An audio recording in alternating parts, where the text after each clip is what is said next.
E aí pessoal, beleza? Boa noite, como é que vocês estão? Espero que todos bem. Vamos continuar aí com a nossa disciplina de sistemas operacionais, né? Vamos continuar com os assuntos que nós já vimos.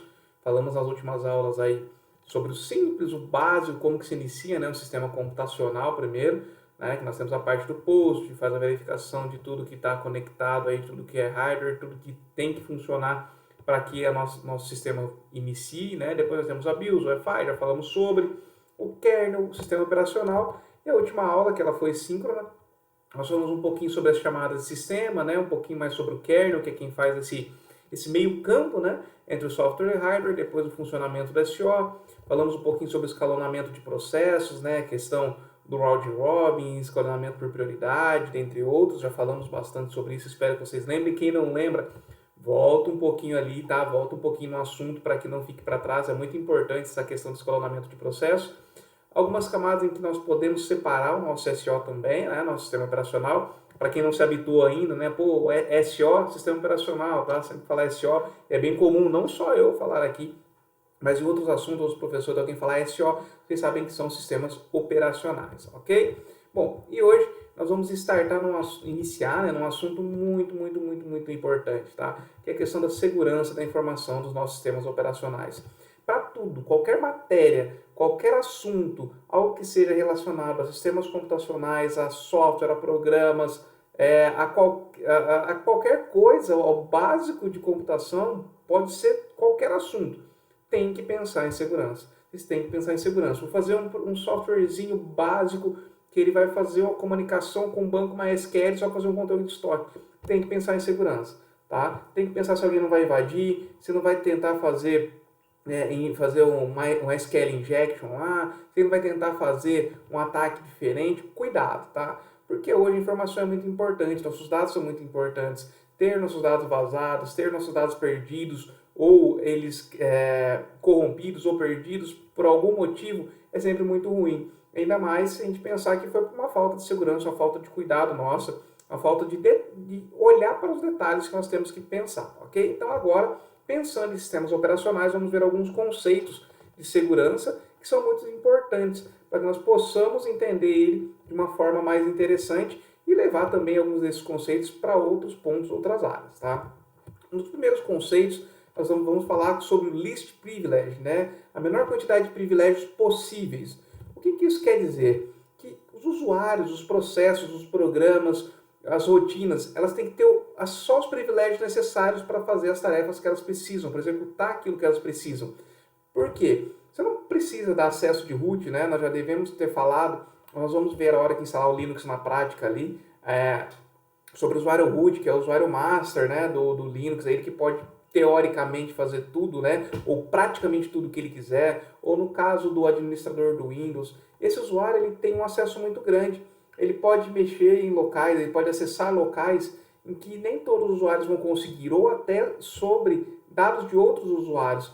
Então, ter acesso mínimo somente àquilo que é necessário já nos ajuda a, caso tenha algum problema, caso tenha alguma invasão em relação a algum programa, algum software, alguma rotina, algum processo, caso alguém invada aquilo, ele só vai ter acesso àquele ponto, não vai chegar ao sistema como um todo, não vai chegar a outros serviços, outros usuários, outras situações. Tá? Como assim? Um exemplo que é bem comum, tá? Comunsíssimo aí que o pessoal faz.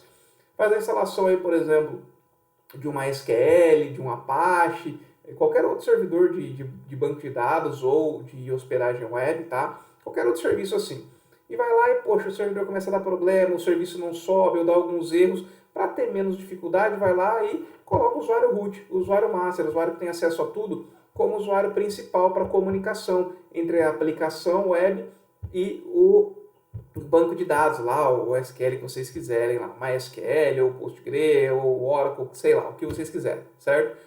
A partir do momento que você coloca o root, o usuário principal, o usuário master, o usuário que tem acesso a tudo, como o usuário que faz essa comunicação, caso nós tenhamos uma invasão, algum problema, alguma situação estranha, algo que alguém tenha acesso a essa aplicação, acesso indevido a essa aplicação, a partir daquele momento ele vai ter acesso ao root.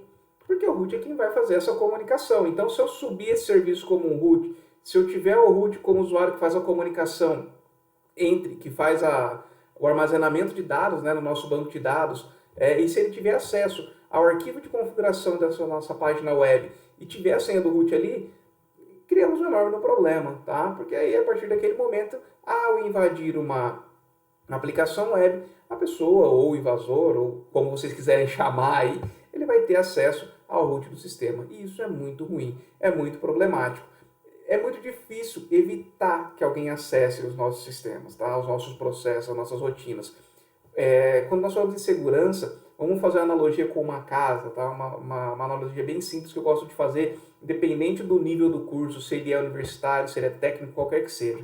Tá? Vamos pensar assim, a nossa casa, nós colocamos cerca elétrica, alarme, câmera, você paga o guardinha da rua lá que fica apitando, né? Você pode colocar um cachorro muito bravo ali, muito bem treinado, você pode colocar uma guarita na tua casa, você pode colocar, sei lá, entrar no grupo de WhatsApp dos vizinhos. Tem N tipos de serviço que você pode contratar para tentar manter a sua casa segura. E aí eu pergunto para vocês, por mais que você tenha todos esses serviços, 7, 8 serviços que você contrate, mais o cachorro, mais a vizinha que fica olhando a tua casa, mais as câmeras de vigilância que você fica olhando, por mais que você tenha tudo isso, é certeza que alguém não vai entrar na sua casa e roubar? Não é. Nunca é certeza, nunca é 100%. Agora imagina ainda, quando nós falamos de sistemas computacionais, de softwares, de programas que estão conectados aí pela internet. Na internet nós não temos um limite geográfico, né? Quase 100% das vezes nós não temos esse limite, não é essa restrição. Então você pode acessar um computador que está lá nos Estados Unidos, está lá na Nigéria, que está lá sei lá, na Espanha. Você pode acessar ele assim, da mesma forma como você pode acessar o computador que está na mesma rede, no mesmo local, na intranet que você está conectado. Então não há um limite geográfico. Então você se proteger em relação à internet é muito importante, tá? E aí garantir que alguém não vai acessar o teu dispositivo, que não vai acessar o teu serviço, que não vai invadir o teu recurso, é complicado, tá? Não estou falando que é simples invadir, que qualquer um vai invadir, mas se você tem um servidor web que está aberto para a internet, é bem provável que muita gente vai tentar invadir ali de alguma forma. Não que alguém vai olhar e falar assim, nossa, eu quero invadir o servidor do Joãozinho, do Pedrinho, da empresa X. Mas ele solta lá um robozinho que fica na internet monitorando, e sempre que ele vê aquele protocolo, aquela porta aberta, aquele tipo de serviço aberto, ele vai tentar bater ali, ou por um brute force, ou por algum outro tipo de ataque que ele possa tentar achar uma vulnerabilidade, né? Algo que não está funcionando legal ali. E talvez por um descuido, uma falta de atualização, uma configuração incorreta, essa pessoa consegue entrar no teu sistema. Se ela entrou no teu sistema web por um descuido seu, nós temos que mitigar a chance, diminuir a chance dessa pessoa chegar ao teu sistema como um todo. E aí entra, de novo, no que eu falei para vocês sobre a menor quantidade de privilégios possíveis.